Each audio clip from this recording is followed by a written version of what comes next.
A new day begins, and today, as it does every day, something extraordinary will happen here at Mattel Children's Hospital at UCLA. It may be the miracle of a dramatic, life-saving surgical procedure involving dozens of world-class medical professionals. Or it may simply be the miracle of a child's smile on her way home an hour after having her tonsils removed, thanks to a revolutionary new technique utilized right here by one of the hospital's many dedicated research physicians. But one thing is certain. On this day, the compassionate care and technologically advanced medical services offered by Mattel Children's Hospital at UCLA will make an extraordinary difference in the lives of children and their families. Not only in the community of Los Angeles, but in the global community as well. Founded in 1950, receiving Hospital Within a Hospital recognition in 1995, and becoming the Mattel Children's Hospital at UCLA in 1998, we are a vital part of the UCLA Medical Center, ranked best in the West in the U.S. News & World Report's annual survey of American hospitals. The hospital is really a service component of the community. And within that community, there's a very special segment of that community, children, that the hospital serves. The story of 10-year-old Anise Garcia offers one example of the extraordinary care and compassion found here in the Mattel Children's Hospital at UCLA. Born with non-functioning kidneys, Anise began receiving dialysis treatments at the age of 3. She underwent a kidney transplant at 4, but the transplanted organ failed after just 12 hours, and Anise was forced to remain on dialysis. Then at the age of 9, Anise's condition became even more serious.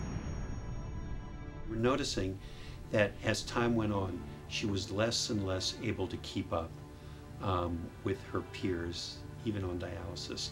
And further investigation showed that her heart was failing. It was pretty shocking to me because, from what I knew, it was only just the one transplant, which was her kidney. I didn't know I needed a heart, so that shocked me because I didn't know. I'm scared. But frequently the kids will open up to the people in the child life, child development, the volunteers, the professionals, more than they will with the physicians, and tell them about their anxieties and their concerns. Try to give them as much choice as possible so they can have some control in an environment where they don't always have a lot of control and a lot of choice. Which arm is this one? She would always tell me what would happen after the surgery, so I would be already prepared. I would already know, so I wouldn't be scared. We have the latest in technology, the latest in medications for protecting the kids and preventing rejection. But kids don't need a lot of technology to be kids. They don't have to be patients all the time. They can be kids too. We also support the parents and siblings and other family members who need support and helping them to help their child best. Heart and kidney transplants were in a catch-22. The Medi-Cal system said if she has terminal heart failure, we cannot authorize the kidney transplant. And if she has kidney failure, we can't authorize the heart transplant. She needed both. So it was a long, stressful wait. We went to the head of the hospital and we said, we can't let this kid die. And to his credit, the head of the hospital said, you're right. And that's when they said, well, we're just gonna have to donate it. We're gonna do it, with the hospital's expense. We put her on the waiting list and waited for 6 weeks, 2 months. That was, I think, one of the hardest things I had to go through was the waiting process of finding the donor. The world-class team of transplant surgeons at Mattel Children's Hospital at UCLA went to work performing the 10-hour operation, and Anise Garcia became only the second child in the country under 10 to receive a new heart and kidney at the same time. This is a true team effort. We have our dialysis team, we have our nurse coordinator, we have our cardiology team, we have our intensive care team, our surgeons, our heart surgeons, our kidney surgeons. After a surprisingly rapid recovery period, doctors were able to declare the operation a success. Anise was on her way home. Despite the success of her remarkable double transplant, Anise will be faced with health concerns the rest of her life. She currently requires 15 medications every day and new transplants will be needed within 8 to 12 years. But Anise and her family can take comfort in knowing that Mattel Children's Hospital at UCLA will continue to do everything possible to make sure this extraordinary story has a happy ending. Anise never gave up. No matter how sick she was, how sick she was feeling at the time, she always pushed herself.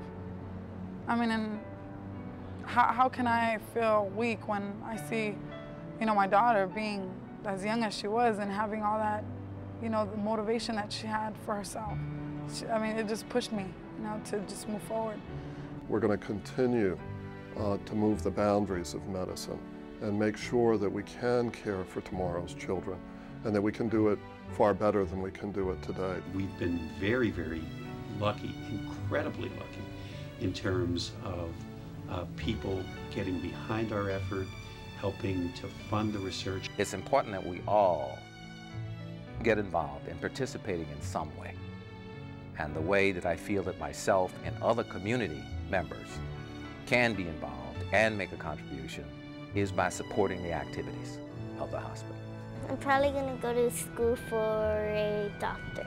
She wants to give back to, the ones that helped her. With chronic disease, the kind of diseases that we're treating kids for these days, it doesn't always mean that they go home cured, but they go home, and they go home better than when they came into the hospital.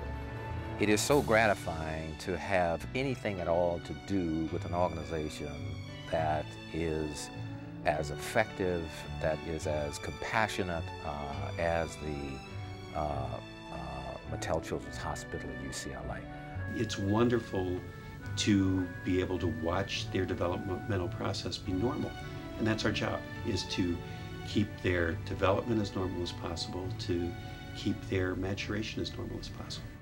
I see her being something big. Anything that has to do with helping kids, she wants to do. I've been through it so many years, so I already know what they've been through. How old are you? 11. 11? When's your birthday? September 1st. You just turned 11. Excellent. Yeah.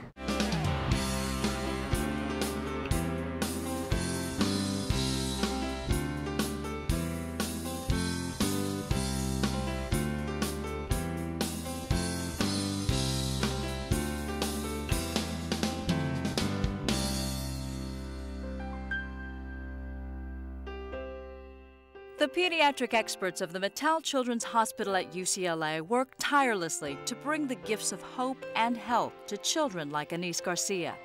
To find out how your financial contribution helps Mattel Children's Hospital at UCLA improve the health of today's and tomorrow's children, please go to www.mattel.ucla.edu or call 310-267-1832.